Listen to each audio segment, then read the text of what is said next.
दोस्तों, अगर आपको लगता है कि कनाडा जाने का सपना सिर्फ स्ट्रगल और सक्सेस की कहानियाँ लेकर आता है, तो शायद आपने अब होगा हिसाब अभी तक नहीं देखी है। और सच कहूँ, इस सीरीज़ का ट्रेलर और कॉन्सेप्ट देखने के बाद एक ही सवाल दिमाग में आता है। आखिर ऐसा क्या है इस कनाडा ड्रीम के पीछे जो लोग पूरी ज़िंदगी बर्बाद कर सकते हैं?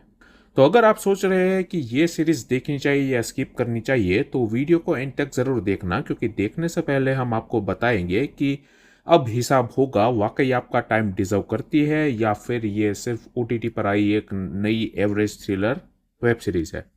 आज हम बात करेंगे अमेजोन एमएक्स प्लेयर की लेटेस्ट रिलीज हुई क्राइम थ्रिलर वेब सीरीज अब होगा हिसाब की। स्टोरी जो है वो पंजाब के बैकग्राउंड में सेट होती है और कनाडा माइग्रेशन के क्रेज के डार्क साइड को एक्सप्लोर करती है। ट्रेलर और शुरुआती एपिसोड से ही क्लियर हो जाता है कि मेकर्स ने सिर्फ थ्रिलर नहीं बनाई है, बल्कि एक ऐसे इशू को टच किया है जो हजारों परिवार से डायरेक्टली कनेक्ट करता है। अब बात करते हैं स्टोरी की, बिल्कुल किसी स्पॉइलर के, विदाउट एनी स्पॉइलर।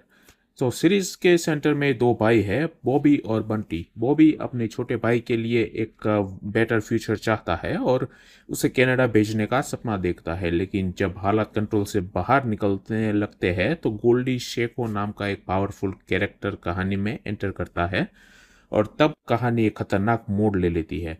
झूठ, धोखा, इलीगल इमिग्रेशन नेटवर्क, मिसिंग लोग और करप्शन का एक ऐसा जाल बनता है जिसमें हर कैरेक्टर किसी न किसी सीक्रेट तरीके से छुपा हुआ है। और यही है इस सीरीज की सबसे बड़ी ताकत। आपको लगता है कि आप सब समझ गए हैं, लेकिन अगला सीन आपकी थियरी को और उल्टा कर देगा। अगर हम बात करें परफॉर्मेंस की, तो शाहिद शेख बॉबी के रोल में है। शाहिद ने काफ़ी मैच्योर और इमोशनल परफॉर्मेंस दी है। उनके कैरेक्टर से इमोशंस भरोसेमंद लगते हैं और जब कहानी सीरियस मोड पर होती है तो उनकी एक्टिंग एकदम नेचुरल लगती है। संजय कपूर है गोल्डी शेंको के रोल में। यह बंदा सीरीज का सरप्राइज पैकेज है। स्क्रीन पर आता ही एक खतरनाक ऑरा क्रिएट कर देता है। कुछ सीन्स में उनकी प्रेजेंस ही टेंशन क्रिएट करने के लिए काफ़ी है। मोनी रॉय जो है वो कामना के रोल में है। मोनी रॉय का रोल मिस्टीरियस है और उन्होंने अपने कैरेक्टर को डिसेंट डेप्थ के साथ निभाया है। उसके बाद आते हैं अविनाश मिश्रा, जो सोशल मीडिया और ऑडियंस रिएक्शन में सबसे ज़्यादा तारीफ उनको मिली है। काफ़ी व्यूअर्स ने उनके स्क्रीन प्रेजेंस और इम्पैक्ट को हाईलाइट भी किया है। अब आते हैं सीरीज के पॉजिटिव पॉइंट्स की। तो सबसे पहला प्लस पॉइंट है इसका फ्रेश सब्जेक्ट। आजकल क्राइम थ्रिलर बहुत आ रही है, लेकिन इलीगल इमिग्रेशन रैकेट और कनाडा ड्रीम के डार्क साइड को इतने कमर्शियल स्टाइल में दिखाना रिलेटिवली फ्रेश फील देता है। दूसरा प्लस पॉइंट है सस्पेंस बिल्डअप। सीरीज आपको जवाब देने में जल्दी नहीं करती है। हर एपिसोड में एक नया ट्विस्ट क्रिएट किया गया है।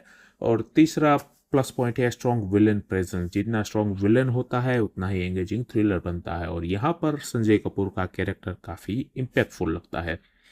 अब बात करते हैं नेगेटिव की। तो कुछ जगह पर इसकी पेसिंग स्लो लग सकती है, और अगर आप तेज़ तर्रार, जैसे कि मैं हर बार कहता हूँ कि अगर आपको फास्ट या फिर वैसी टाइप की मूवी पसंद है जो जल्दी स्टोरीज में आगे बढ़ती है, तो ये आपको थोड़ी धीमी लग सकती है। और कुछ ट्विस्ट और एक्सपीरियंसेस जो थे वो प्रेडिक्टेबल लग सकते हैं, लेकिन ओवरऑल आपको एंगेजमेंट बना कर रखती है।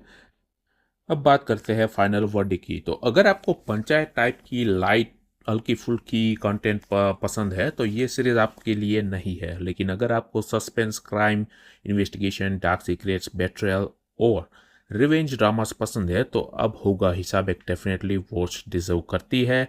और मैं इस सीरीज को देना चाहूँगा 3.5 स्टार आउट ऑफ 5, क्योंकि इसका कॉन्सेप्ट फ्रेश है, परफॉर्मेंस स्ट्रॉन्ग है और सस्पेंस आपको नेक्स्ट एपिसोड देखने पर मजबूर करता है।